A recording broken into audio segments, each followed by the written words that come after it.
One of the biggest debates in Last of Us history is, was Joel right to save Ellie, or was he wrong to save Ellie? This has been causing fans confusion and causing fan conflict since the game came out. Did Joel do the right thing, or did Joel do the wrong thing? In this video, I'm going to give you my exact opinion on whether he was right for doing what he did or whether he was wrong for doing what he did. And if this is not enough for you, please join me and my friend Gray Area this Wednesday at 7 p.m. where we debate this topic live for all of you people, so you can actually call in and tell us your feelings while we debate this topic. So was Joel right or was Joel wrong? In my opinion, Joel was dead wrong, 100% dead wrong. I don't even think it's really an option that he was right. And I'm going to break this down for you in this video. First, let's start with his girl, Tess. After the brain infection outbreak, Tess became a smuggler in Boston's quarantine zone, living in Area 4. While there, she met Joel. The two became partners, Joel serving as their muscle while she was the brains of the operation. The two became close, Tess even affectionately calling him Texas, and the two flirted with each other during all their missions, heavily relying upon each other in the post-pandemic world. With Tess having connections in the Boston underworld and a no-holds-bar approach, she and Joel earned a ruthless reputation, to the point where their fellow survivors within the QZ did not attempt to cross them. By the summer of 2033, Tess and Joel became acquainted with Bill, a lone survivor living in Lincoln. He would gather supplies for the two of them, which they would smuggle into the quarantine zone. So it's easy to see that Tess was Joel's right hand. That's his homegirl, right? Sometimes he might have hit it once in a while. We don't know. It's a good chance that he did, though. But that was his shorty. They got down for this. They killed people together. They smuggled things together. They did a whole lot of dirt, so much dirt that all they peoples was afraid of them and wouldn't even mess with them because they were so ruthless and so dirty. Tess and Joel then make a deal with Marlene to smuggle Ellie to the Fireflies. However, after being bitten, Tess became short-tempered, more aggressive, and fixated on finding the Fireflies. These changes in her behavior were a side effect of the infection.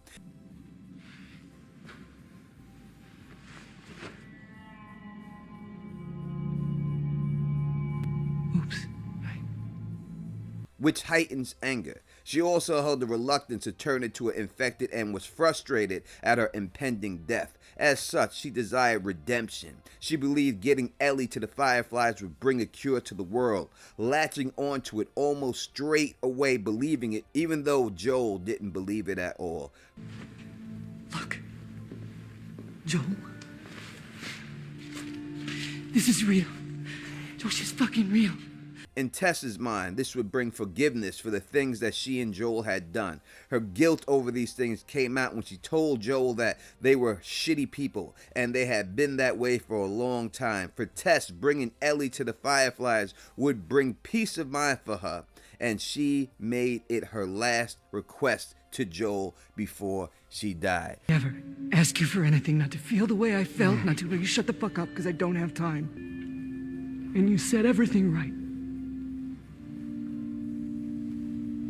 All the shit we did. So if Joel loved Tess the way he claimed to love Tess, and Tess's dying wish was for Joel to get Ellie to the Fireflies in order for there to be a cure for this disease that has infected all of mankind. If Joel was really down with this woman, cared about this woman like he said, then he would have just gave that girl up and let Tess' soul rest. For all of the shitty things that they have done, he would have just said, I'm doing this for my baby girl Tess. I got her back and she believed in this and this is what she wanted, so I'm going to do what she wanted. But all of a sudden, Joel, the shitty smuggler, has this come to Jesus moment where he can't do that. No.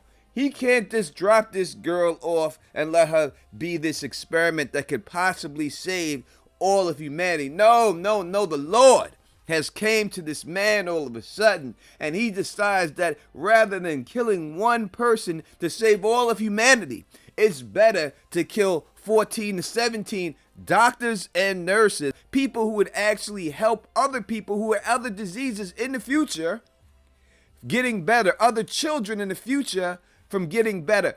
He decided that it's worth it more to kill all these people to save the life of this one little girl. And since he cares about this girl Ellie so much, let's look at Ellie's life and see what was going on with Ellie. So Ellie grew up in an orphanage in Boston and attended a military school. This is where she met and befriended Riley. When Ellie was 14, the pair were both infected with the brain infection, where Ellie discovered she was immune. A friend of her mother's and the leader of the Fireflies, Marlene, believed that she was the key to reverse engineering a cure for this disease, and she would save the whole planet. Now, who is this woman? Is she just some stranger that just came into her life and just decided this thing? Not at all. She was best friends with her mother before the outbreak happened. And what did she do with her mother? They were nurses. It's not like this is a construction worker. It's not like this is someone working on the sewage or a plumber who came up with this idea. This is an actual nurse. And my mother was a nurse, and my mother would always say, nurses healed, doctors diagnosed. That is the difference between them. So we would have to believe that as a nurse, an expert in the medical field, and I know it's hard for people nowadays to believe experts, because everyone believes that they are an expert because of Google and all of this AI technology, but expert in this field, who was also the best friend of her mother, knew that this had to happen and that this was the only way that humanity could be saved from this deadly disease. Please, you don't understand. I do. I was there when she was born, Joel. I promised her mother that I would save her child. I promised. So I do understand. I'm the only one who understands. Now, when they reached the Fireflies in Salt Lake City, Joel learned that only killing Ellie would create the cure. Refusing this to happen, Joel has a come-to-Jesus moment, and he kills the head surgeon and escapes with Ellie, settling down in Jackson, his brother's community in Wyoming. The next 4 years, Ellie becomes to resent Joel for saving her. Joel didn't give Ellie the choice herself. Joel made the choice for her. And it's not right for Joel to make the choice for her. She is old enough to have a say in the situation, and she knows what it was all about and how she would be the savior of humanity. But Joel, being stingy and stubborn, decided to take all of these doctors' lives because he wanted Ellie to be there for him, because he loved her. But it isn't for you to decide. Or you. So what would she decide, huh? Because I think she'd want to do what's right. If Joel did the right thing, then why is Ellie mad at him?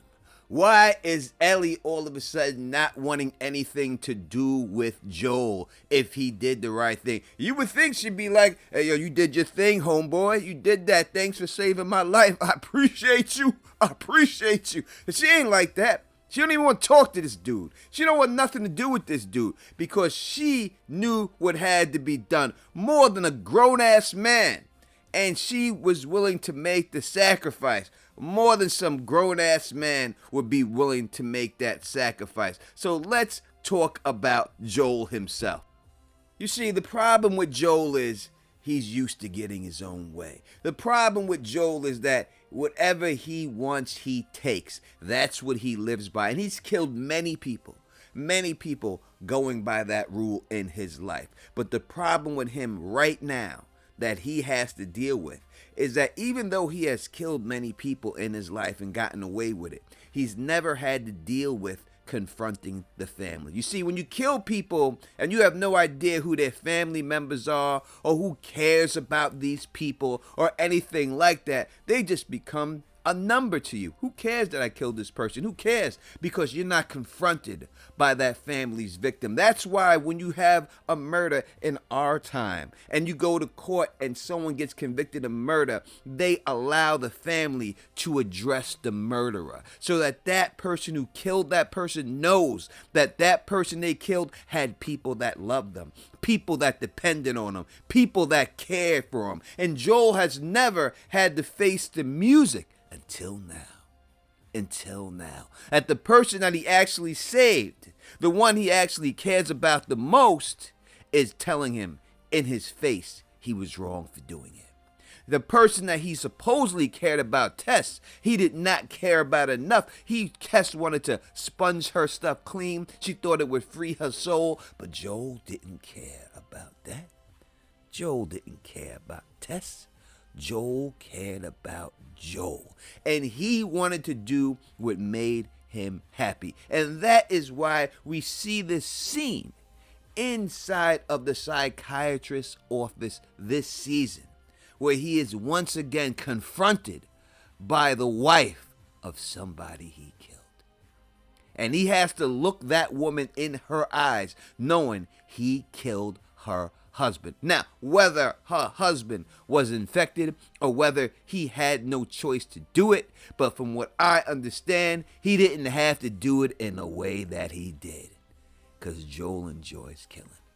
And now we have Abby coming for Joel for those same reasons, coming to take revenge on Joel for what he did to her father. And I will not get into that in this video at all. We are not dealing with chicken pox or mumps or the measles. We are dealing with an infection that has taken over more people in this world than there are people non-infected. There are more infected people roaming the earth right now than there are non-infected. It's a losing battle. As they show with the pipe, no matter how long, how many years that you go and you have a good time and everybody is living their life, having little dance parties, eventually this disease will come to all of humanity. How long till she's torn apart by infected or murdered by raiders? Because she lives in a broken world that you could have saved. Everybody, no matter how long you try to prolong it, will become infected. There's no way around it. Therefore, a cure is something that needs to happen. And I know people might try to say, well, how you know the cure is going to work? Nobody is going to know. But we know it's not going to work if you don't try, right? That's how we know 100% that it will not work if you don't give it a shot. And Joel did not allow them to give it a shot. He did not allow Ellie to express her feelings. He was just being greedy. He was just being stingy. He did it for not the girl, but for himself. For himself. That is my case of why Joel is wrong. But let me know in the comment section what you think about this. And again, you don't have to agree with me, but you can come to the debate that I'm having with Gray Area this week. I already told you when and the time early in the video. I would love to hear from you. We'll have a live call-in live, and we'll have Phil the Issues Guy being the moderator for it. So call him, defend Gray, help her. She's gonna need it. All right. And until next time, you know who it is. Peace and stay sexy. Let me go. You've just come after her.